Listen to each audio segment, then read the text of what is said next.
इस कहानी का शीर्षक है पैरों के निशान। जन्म के ठीक पहले एक बालक भगवान से कहता है, प्रभु आप मुझे नया जन्म मत दीजिए। मुझे पता है पृथ्वी पर बहुत बुरे लोग रहते हैं, मैं वहां नहीं जाना चाहता। और ऐसा कहकर वह उदास होकर बैठ जाता है। भगवान स्नेह पूर्वक उसके सर पर हाथ फेरते हैं और सृष्टि के नियमानुसार उसे जन्म लेने की महत्ता समझाते हैं। बालक कुछ देर हट करता है, पर भगवान के बहुत मनाने पर वह नया जन्म लेने को तैयार हो जाता है। ठीक है प्रभु, अगर आपकी यही इच्छा है कि मैं मृत्यु लोक में जाऊं तो वही सही, पर जाने से पहले आपको मुझे एक वचन देना होगा, ऐसा बालक भगवान से कहता है। भगवान बोले, बोलो पुत्र, तुम क्या चाहते हो? बालक, आप वचन दीजिए कि जब तक मैं पृथ्वी पर रहूं तब तक हर क्षण आप मेरे साथ रहोगे। भगवान बोले, ऐसा ही होगा। बालक, पर पृथ्वी पर तो आप अदृश्य हो जाते हैं, भला मैं कैसे जानूंगा कि आप मेरे साथ हैं कि नहीं? भगवान बोले, जब भी तुम आंखें बंद करोगे तो तुम्हें 2 जोड़ी पैरों के चिन्ह दिखाई देंगे। उन्हें देखकर समझ जाना कि मैं तुम्हारे साथ हूं। फिर कुछ ही क्षणों में बालक का जन्म हो जाता है।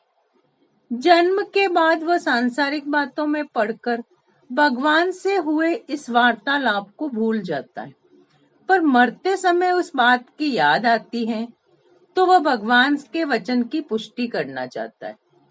वह आंखें बंद कर अपना जीवन याद करने लगता है। वह देखता है कि उसे जन्म के समय से ही 2 जोड़ी पैरों के निशान दिखाई दे रहे हैं, परंतु जिस समय वह अपने सबसे बुरे वक्त में गुजर रहा था उस समय केवल 1 जोड़ी पैरों के निशान ही दिखाई दे रहे हैं। यह देखकर वह बहुत दुखी हो जाता है कि भगवान ने अपना वचन नहीं निभाया और उसे तब अकेला छोड़ दिया जब उनकी सबसे अधिक जरूरत थी। मरने के बाद वह भगवान के समक्ष पहुंचा और रूठते हुए बोला, प्रभु आपने तो कहा था कि आप हर समय मेरे साथ रहेंगे, पर मुसीबत के समय मुझे 2 की जगह 1 जोड़ी ही पैरों के निशान दिखाई दिए। बताइए आपने उस समय मेरा साथ क्यों छोड़ दिया?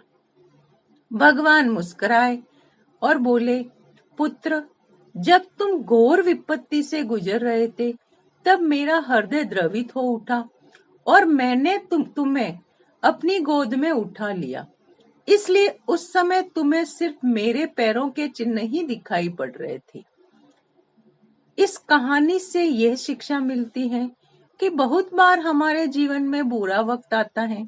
कई बार लगता है कि हमारे साथ बहुत बुरा होने वाला है, पर जब बाद में हम पीछे मुड़कर देखते हैं तो हमने जितना सोचा था उतना बुरा नहीं हुआ, क्योंकि शायद यही वो समय होता है जब ईश्वर हम पर सबसे ज्यादा कृपा करता है। अनजाने में हम सोचते हैं वो हमारा साथ नहीं दे रहा है, पर हकीकत में वो हमें अपनी गोद में बिठाए होता है। राधे राधे।